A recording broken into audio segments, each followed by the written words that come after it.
Do Hrvatske i 250 mještana se stiže mjestimično razrovanim asfaltnim putem. Kako je selo na sjeveru Kosova dobilo naziv, ne zna naziv. Zna kako redovno mora u štalu nahraniti krave. Osim stočarstvom bavi se i poljoprivredom. Njegov paradajz, euro za kilogram, uskoro će na pijace obližnjih gradova. Leposavić, Novi Pazar i ovdje ko dođe i tu daje. Tako da već tokom cijele godine ima od nečega da se uzme pare. Pare i zarada mu nisu problem. Ni komunikacija sa Srbima u selu ili Albancima sa kojima trguje. Problem je kome ostaviti manje. Dvojica sinova su na zimu u Srbiji i Njemačkoj. A ovdje će doći dok sam ja živ da im ja malo tu spremim, da izađu sa decom i ovo ono. U obližnji Novi Pazar u Srbiji matematiku je otišao studirati Muhamed. Potvrđuje kako se nakon završenog školovanja rijetko ko vraća u Hrvatsku. Uglavnom, mi studenti nakon završetka studija planiramo da posao i neku perspektivu nađemo u Novom Pazaru, a možda i dalje negdje.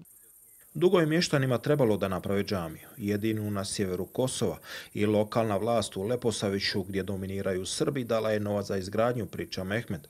Nekada odbornik u lokalnoj skupštini kazuje kako Bošnjaci više nemaju predstavnika u zakonodavnoj vlasti, a vjeruje imao bi na čemu raditi, prvenstveno pokušati spriječiti iseljavanje mladih. Nismo obuhvaćeni integracijom srpskog društva u kosovsko društvo po pitanju zapošljavanja. Znači, koji su bili zapošljeni u srpskim firmama, oni su integrisani u kosovski sistem. A mi smo vrlo malo bili zapošljavani u tim firmama.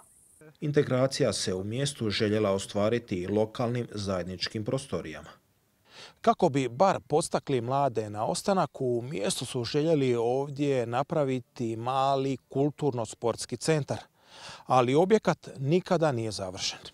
Na potezu su misle viši organi vlasti kako bi ideja zaživjela. Bošnjaka je manje na sjeveru, a više na jugu Kosova, gdje mahom ide novac za projekte, priznaje poslanica u Skupštini Kosova iz kvote za tu manjinsku zajednicu i obećava.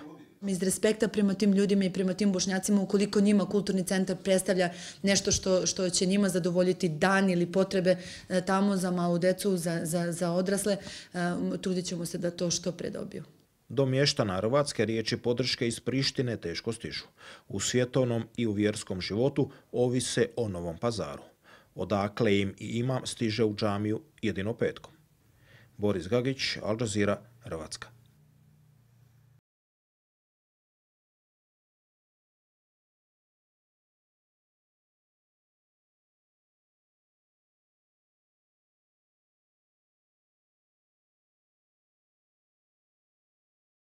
Veliki broj Novopazaraca okupio se danas na gradskom šetalištu kako bi podržali referendum u Turskoj kao i AK partiju čiji je predsjednik Recep Tayyip Erdogan. Manifestaciju su organizovali predstavnici Udruženja Turaka u Novom Pazaru.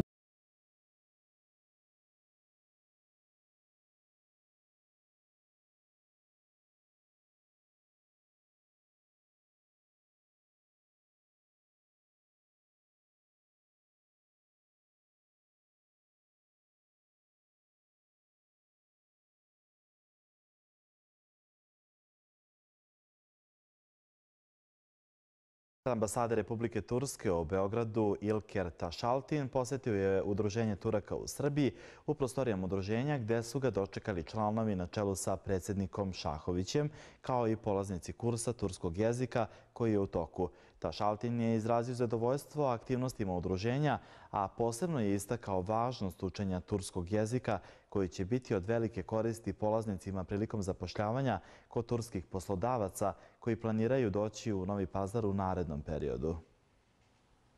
Udruženje Turaka u Srbiji sa sedištem u Novom Pazaru osnovano je kao nestranačko, nevladino i neprofitno udruženje sa ciljem razvijanja međusobnog prijateljstva srpsko-turske zajednice. U novootvorenim prostorijama Udruženja Turaka u Srbiji za članovi i simpatizere u toku je kurs besplatnog turskog jezika. Kako je istakao jedan od polaznika, znanje turskog jezika važno je kako za